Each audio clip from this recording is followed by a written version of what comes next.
Welcome to the art and science of difficult conversations. I'm Chris. And I'm Lucie, and we love having difficult conversations.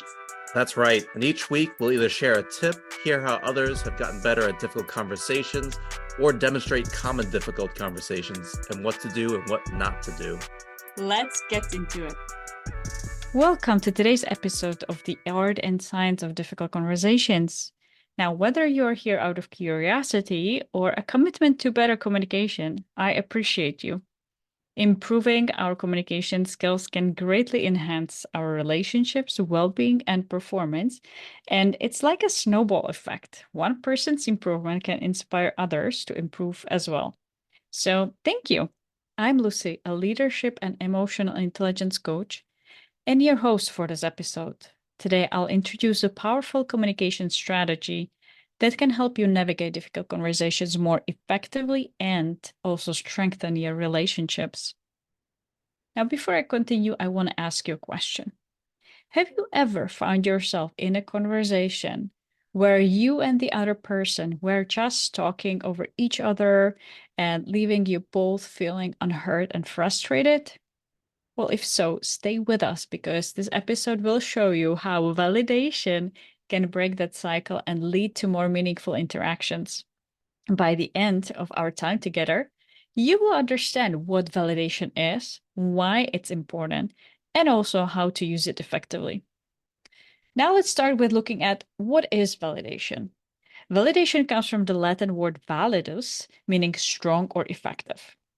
Think of it as a tool to build strong and effective communication and relationships. Validation in conversation means acknowledging and understanding other person's perspective or experiences without necessarily agreeing with them or endorsing their opinion. It's about recognizing their feelings and experiences as real and meaningful. You may wonder, why is validation important? What's the benefit of using validation?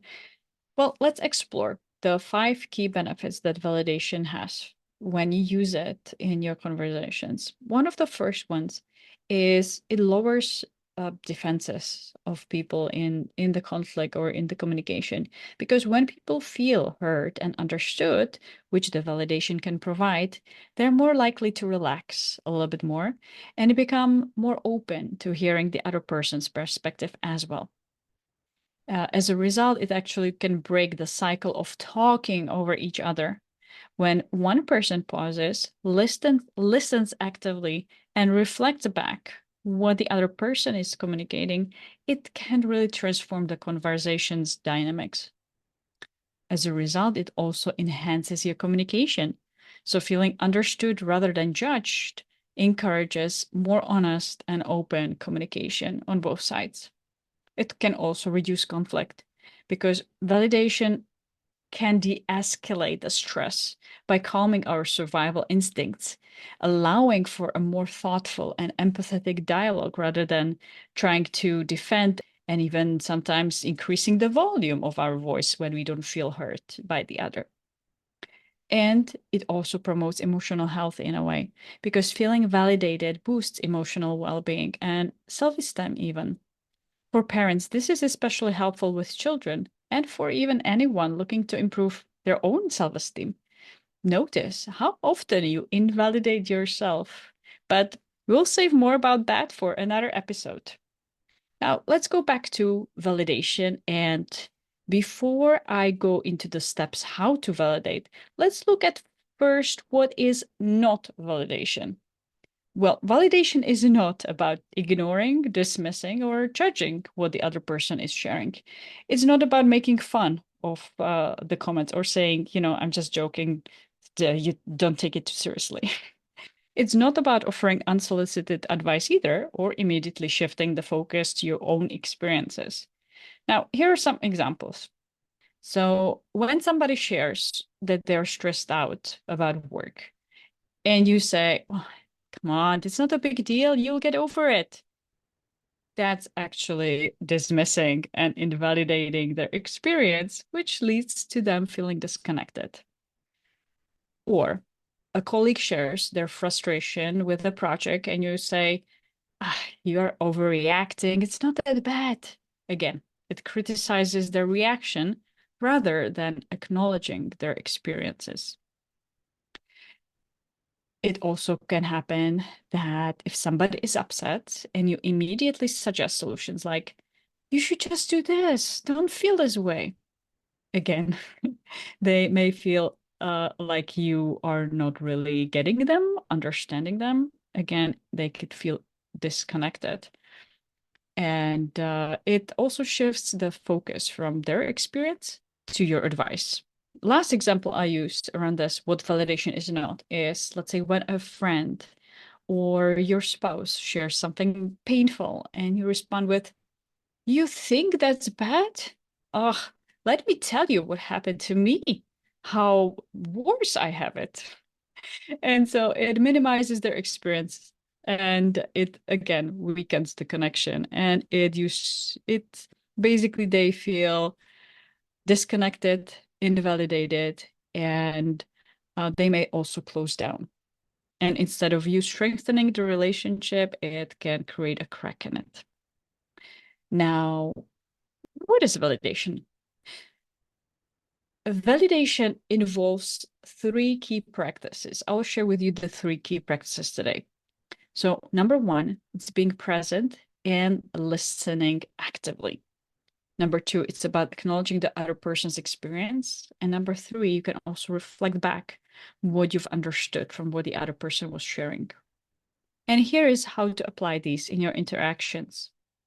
So, the first one is about being present and listening actively.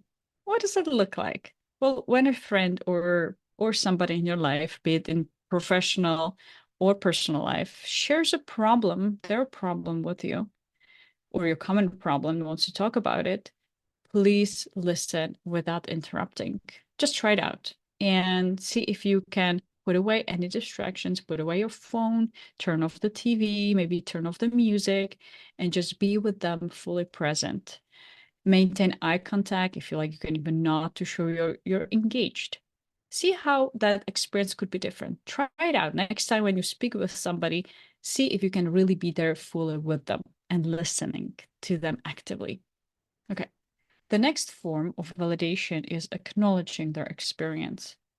It involves you trying to understand their feelings, their thoughts, their way of looking at things and perspective. For example, if your partner says they're overwhelmed, you might respond with, I can see how this could be really stressful for you. Just saying that shows you recognize their feelings and you are empathetic to their situation. Even that can provide incredible support for somebody to really feel that heard and seen and understood. Again, try it out, see what happens, or notice when somebody says that to you, how that feels to you. The third form of validation is about reflecting back. So when you are present with somebody, when you actively listen, you can acknowledge their feelings, their thoughts, or just reflect back what you are getting from what they are sharing. It could sound like when somebody's sharing with you frustration, let's say with some project, you can say, so what I'm getting from what you're saying is this project is really stressful for you. And the main challenge is this. Just sharing that can again release some stress from the other person because they can feel, yes, they are feeling understood, heard. And also, in case that you misunderstood, it's an opportunity to really clarify that and get on the same page, especially, well, it's both in work environment as well as in personal environment. That can be very helpful. So you know that you're really talking about the same thing. What's important, especially in conflict, when you feel triggered, it can be very difficult to reflect back in a way that doesn't sound judgmental or robotic. So it takes practice, just like anything else. And so, especially in conflicts, please also take a moment to breathe. When you feel triggered, just pause before you answer. Take a moment, take a deep breath, and then you can say, okay, so what can I reflect back? What I've heard? And even just saying that, so what I'm hearing, or I'm seeing that you're really upset about this. can also help you and the other person to calm down a little bit. And this can make a huge difference in how the conversations evolves from there. Now let's also look at some other few examples, practical examples of validation in difficult conversations. So let's say in the workplace, instead of saying you're wrong about this project, you can try saying, I understand that you're concerned about the project's direction. How about we discuss your concerns? This approach can validate their feelings, their concerns, their perspectives, and also opens the door for a constructive conversation.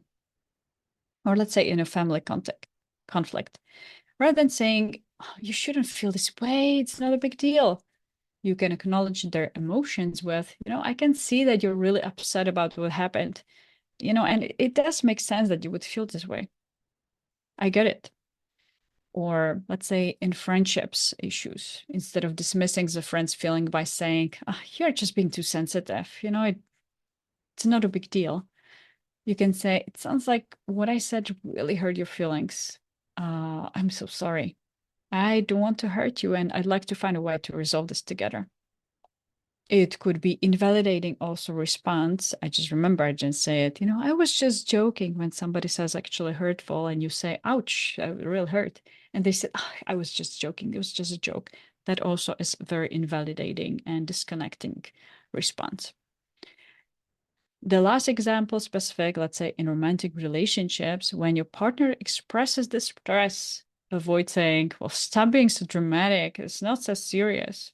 Well, instead, you can consider actually saying, I can see this situation is really impacting you. How can I support you through this? What would help you? And see what happens. What's the difference? Now we are getting to the final section in our podcast. We've covered a lot today. I would like to know what resonated with you. Was there something particularly helpful or something you're still unsure about? Can you see how you could apply this validation in your daily conversations, be it at work or at home? Please share your thoughts with us. We're here to support you, and we may even address your questions in some future episode. And thank you so much for joining us today. Make sure to subscribe to our podcast for more insights on improving your communication skills and navigating difficult conversations. Next week, join us for a roleplay episode where Chris and I will tackle a common conversation many married couples have. Now we're not married, but we'll roleplay. And I will play a role of an exhausted mother. And Chris will be the husband trying to discuss household responsibilities. So join us to experience how validation can change the dynamics and outcomes of our conversation. Until next time, wishing you deeper connections and more fulfilling and productive conversations.